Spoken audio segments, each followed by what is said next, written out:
Estimados y estimadas, les saluda nuevamente el doctor Alejandro José Gutiérrez Dávila. En esta ocasión para hablarles de un tema sumamente importante, la interpretación de los derechos humanos fundamentales. ¿Qué es la interpretación de los derechos humanos fundamentales? Pero antes de iniciar con el tema, quiero recordarles que se suscriban a mi canal Filosofía del Derecho, doctor Alejandro Gutiérrez, y denle pulgar arriba a este video para seguir recibiendo contenido muy importante relacionado con este tema y otros temas del derecho constitucional, derecho procesal constitucional, filosofía de la Constitución, etc. Sin más, iniciamos con la explicación de este interesantísimo tema. ¿Qué es y cómo se realiza la interpretación de los derechos humanos fundamentales?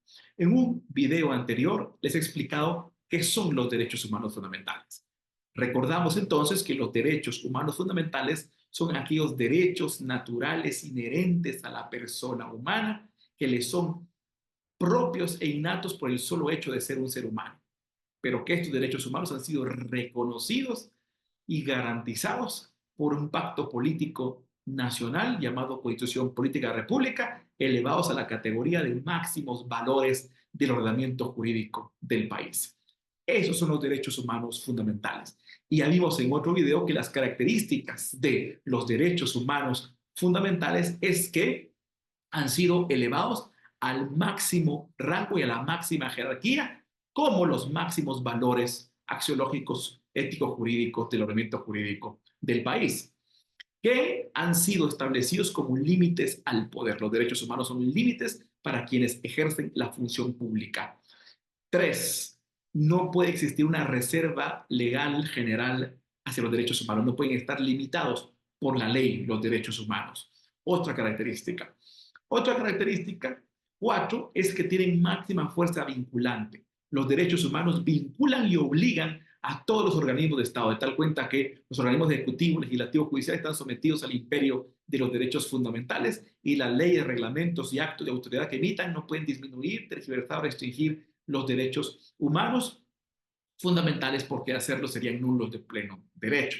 Otra característica es la máxima importancia del objeto de los derechos humanos. ¿Por qué? Porque los derechos humanos tienen un objeto que es la tranquilidad social, mantener incólume el orden constitucional, mantener la armonía de la sociedad, mantener la plena soberanía de cada ser humano y la plena vigencia de las libertades públicas de cada uno de los habitantes del país. Es la máxima importancia del objeto. Máximo grado de indeterminación, es decir, que los derechos humanos no están limitados por su estructura semántica, sino que a través de la jurisprudencia de los tribunales constitucionales tienen que ser desarrollados, optimizados y tienen que ir a través de una interpretación extensiva, procurando una mayor protección de los derechos humanos, de ahí donde deriva otra garantía, que es el principio de máxima protección. Lo que busca los derechos humanos es la máxima protección de la persona humana. Al momento de ser aplicados, lo que buscan es que se proteja con mayor actividad, con mayor amplitud a un ser humano mediante el principio pro persona, principio protectorio, principio pro hombre. Sabiendo entonces que estos son los derechos humanos fundamentales, ¿cómo se interpretan? Pues bien, la interpretación de los derechos humanos fundamentales por ser imperativos categóricos que implican mandatos universales, que tienen un máximo grado de indeterminación, que no están sujetos a los principios de las reglas jurídicas de estar compuesto de un supuesto de hecho y una consecuencia de derecho, no se les puede aplicar el método subsuntivo de interpretación. Por lo tanto, el método idóneo para analizar, para interpretar los derechos humanos fundamentales es la teoría de la argumentación, la argumentación jurídico-constitucional. Esa argumentación jurídica es el método por medio del cual tienen que interpretarse los derechos humanos fundamentales. Y la argumentación jurídica, ¿en qué consiste? Consiste en encontrar el espíritu, el sentido esencial, los máximos grados de alcance y protección de los derechos humanos a través de todo un trabajo de discurso racional. ¿Por qué? Porque los derechos humanos son postulados de la razón humana, son postulado de la dignidad del ser humano, que es se autolegisla, que es soberano y que en uso de su libertad para decidir cada posibilidad mediante el uso de su facultad racional, entonces genera sus derechos naturales. Por esa misma razón, entonces, es que el discurso racional argumental es el que debe emplearse para interpretar los derechos humanos fundamentales. En ese sentido, Robert Alexis nos dice que las reglas del discurso argumental son las siguientes: no contradicción, universalidad en el sentido de uso coherente de los predicados utilizados, la claridad lingüístico-conceptual, la verdad de las premisas empíricas utilizadas, muy importante, las ponderaciones, el análisis del surgimiento de las convicciones morales, el intercambio de roles y algo muy importante también, la completitud deductiva de los argumentos. Estas son las reglas del discurso argumental. ¿Y cómo se emplean las reglas del discurso argumental? Primero, no contradicción. Muy importante, los derechos humanos no deben contradecirse. Y para eso tenemos que establecer que los derechos humanos, como tienen un máximo grado de indeterminación, están compuestos de un núcleo esencial y una serie de capas periféricas. Su núcleo esencial es incólume, no puede tocarse, pero las capas periféricas que lo rodean pueden estar sujetas a una ductilidad interpretativa, es decir, que pueden disminuirse esas capas u optimizarse en el momento que entren en colisión con otros derechos humanos. Muy importante, por ejemplo, podemos ver que pueden entrar en colisión el derecho humano a la excepcionalidad de las medidas de coerción o a la favor libertatis con el derecho humano de protección de la víctima o interés superior de la víctima o interés superior del niño. En ese momento entran en colisión dos grandes principios, dos grandes derechos humanos fundamentales, y entonces hay un núcleo en cada uno de ellos, un núcleo esencial que no puede tocarse, pero sus capas periféricas, en el caso del favor libertatis, su núcleo esencial es la libertad. Y en el caso del interés superior de la víctima, su núcleo esencial es la protección de la integridad de la persona humana. Pero existen otra serie de capas alrededor, y en esas capas se puede dar un proceso de disminución u optimización de las capas periféricas que rodean al núcleo esencial de los derechos humanos. De tal cuenta entonces que no se dé la contradicción. Por eso es que la no contradicción es una de las reglas del discurso argumental. Dos derechos humanos que entran en colisión, entonces sus núcleos esenciales tienen que mantenerse incólume, pero sus capas periféricas, si entran en colisión, tienen que disminuirse las capas de uno y optimizarse las capas de otro, dependiendo de las situaciones fácticas, las circunstancias fácticas y jurídicas que se presentan en el caso concreto, de tal cuenta que no se produzca la contradicción. Otra regla del discurso argumental es el uso coherente. Muy importante, la universalidad en el sentido del uso coherente de los predicados utilizados, los predicados de los derechos humanos. Es decir, todos aquellos efectos que tengan los derechos humanos deben tener connotación universal derivada del imperativo categórico de universalidad planteado por el filósofo Immanuel Kant. El derecho humano de libertad tiene que ser en sus efectos universal. Al momento de aplicarse, tiene que ser utilizado en su universalidad.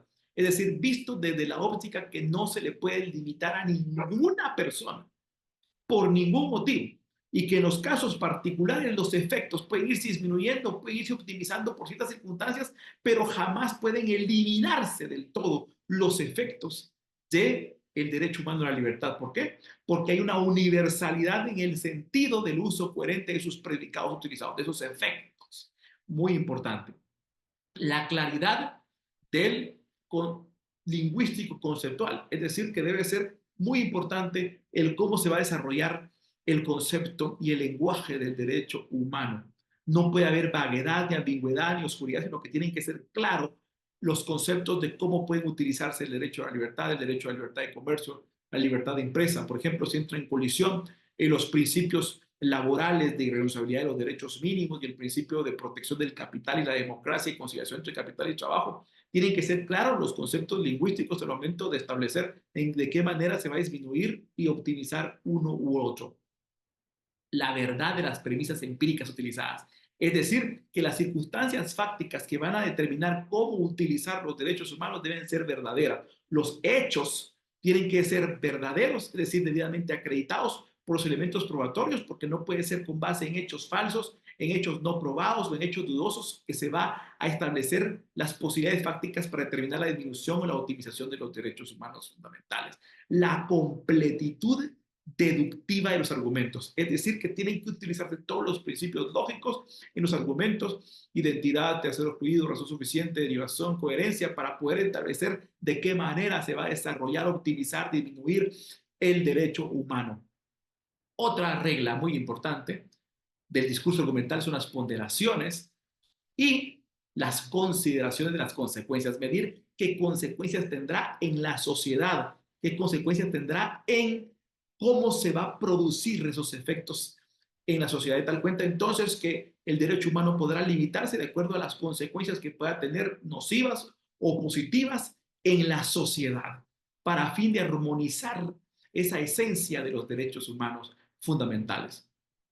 Muy importante también. Y el núcleo esencial, el núcleo esencial. Otra regla importante es la protección del núcleo esencial. Ese núcleo esencial del derecho humano no debe tocarse.